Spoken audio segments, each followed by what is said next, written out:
महाराष्ट्र के अंदर और पूरे देश के अंदर दो तरह की विचारधाराओं के बीच में जबरदस्त संघर्ष चल रहा है। और ये जो दो विचारधाराएं हैं, ये ऐसा नहीं है कि हवा से निकल कर के आई है।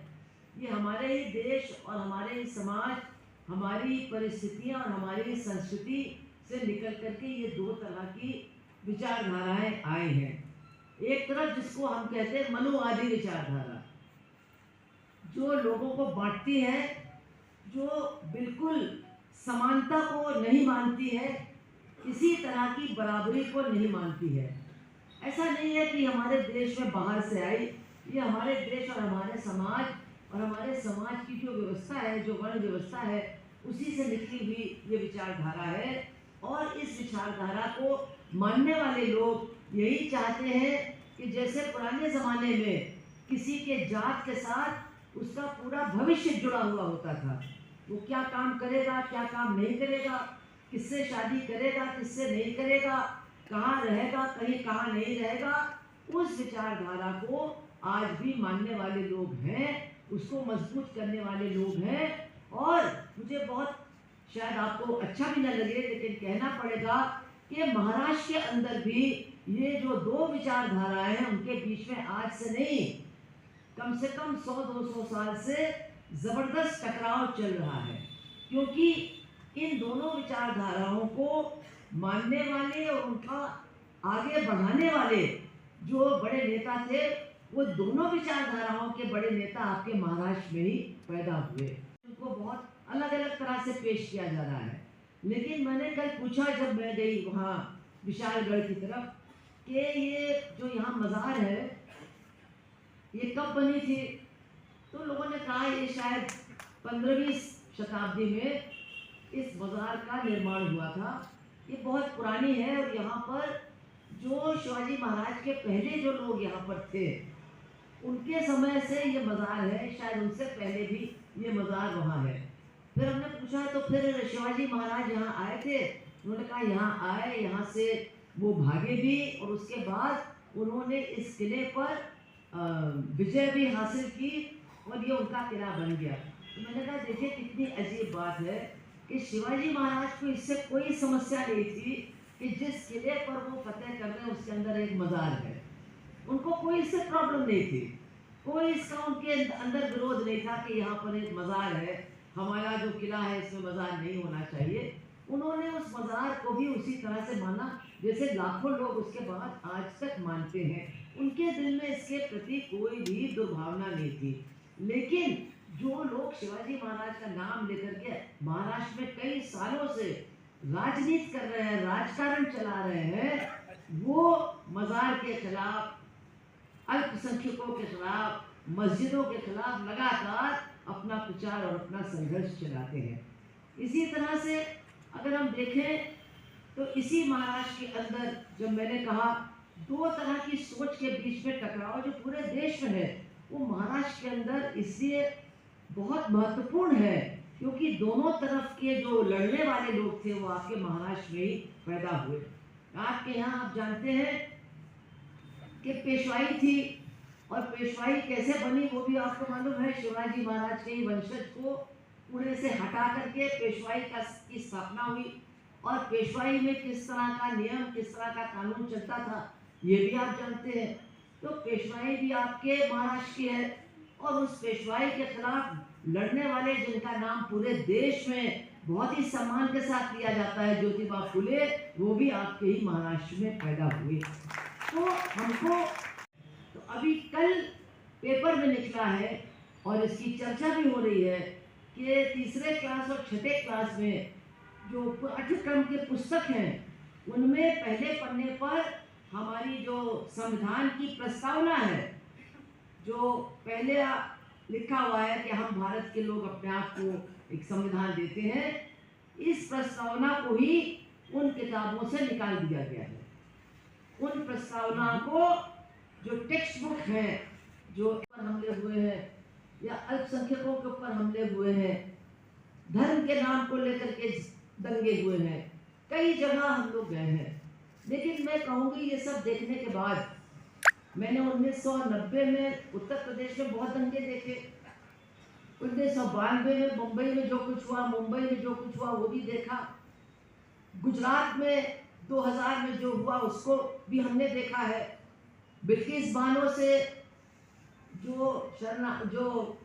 दंगा पीड़ितों का कैंप था, उसमें सबसे पहले हम लोग जो जनवादी महिला संरचना के हैं, हम लोग वहाँ गए। वृंदा करात, मरियम दबले और मैं, बिल्किस बानो से सबसे पहले मिलने वाले हम हैं। तो बहुत दंगों को देखा है, दंगों के असर को देखा है। लेकिन मैं सच कह रही हूँ कि जो मैंने कल देखा पास, वो मैंने कहीं भी नहीं देखा है। मैं ये बात क्यों कहती हूँ? मतलब पहली बात तो ये है कि जिन लोगों के ऊपर हमला हुआ उनके साथ झगड़े का कोई मामला ही नहीं था, कोई विवाद था ही नहीं। वो जो गजापुर गांव है, गांव भी नहीं है, वो एक छोटी सी बस्ती है, उसमें कुल 41 मुस्लिम परिवार रहते हैं, 42 भी नहीं 41। उनके साथ उनके ऊपर कोई शिकायत नहीं है। वो अतिक्रमण और कोई भी चीज, उनके बस्ती से इन तमाम चीजों का कोई संबंध है ही नहीं। इसके बावजूद उनके ऊपर हमला हुआ, और हमला ऐसा नहीं हुआ। वहां पर 500 पुलिस मौजूद थी। वहां पर जो आपके पुलिस और प्रशासन के बड़े अधिकारी हैं, वो भी सब मौजूद थे। पुलिस की फोर्स की कोई कमी नहीं थी। लेकिन इसके बावजूद 5 घंटे तक उन 41 घरों को वो गुंडे जो बाहर से आए थे वो जलाते रहे, लूटते रहे, तांडव उनका चलता रहा, और किसी भी प्रकार से प्रशासन और पुलिस ने हस्तक्षेप करके जो उस बस्ती के रहने वाले लोग थे उनकी मदद नहीं की। मैं महाराष्ट्र में 10 साल रही हूँ। मैंने देखा है महाराष्ट्र की पुलिस, मुंबई के पुलिस कमिश्नर थे। महाराष्ट्र पुलिस और मुंबई पुलिस का बहुत नाम था पूरे देश में, बहुत बढ़िया पुलिस फोर्स है। स्कॉटलैंड यार्ड के बाद इन्हीं का नंबर था। अब तो मुझे लगता है कि आप लोग सब जरा मान पत्र दो कि जितने ये बेचारे पुलिस वाले हैं, इनका सबका आंख का टेस्टिंग होना चाहिए। हाँ, डोळ्यांची जांच झालीच पाहिजे। क्यों? क्योंकि ये कहते क्या है, 5 घंटे से वहां तांडव चलता रहा। 5 घंटे तक वहां गुंडागर्दी करते रहे, आग लगा रहे थे, मस्जिद को तोड़ रहे थे, लोगों के घरों को लूट रहे थे।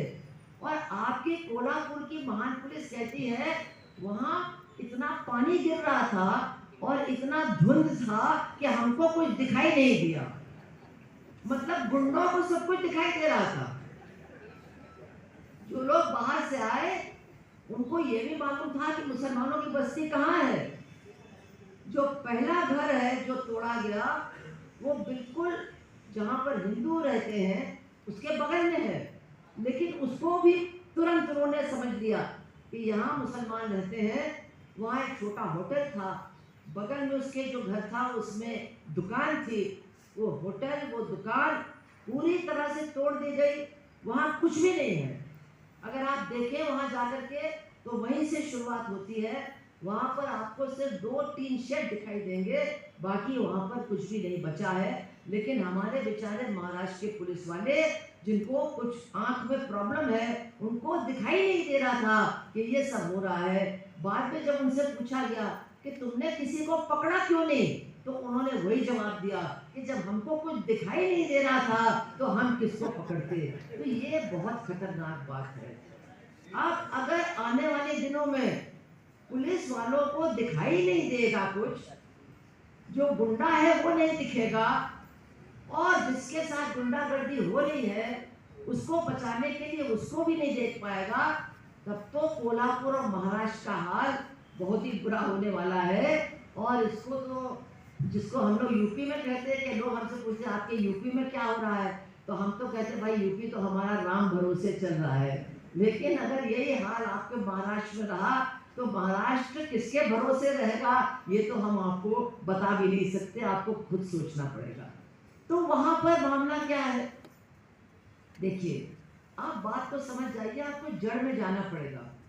ये लोग जो आज हिंदू राष्ट्र स्थापित करने की बात करते हैं, ये लोग जो आज हमारे देश के संविधान को समाप्त करके मनुस्मृति के आधार पर चलना चाहते हैं, आपको समझना होगा कि इनका एजेंडा है क्या।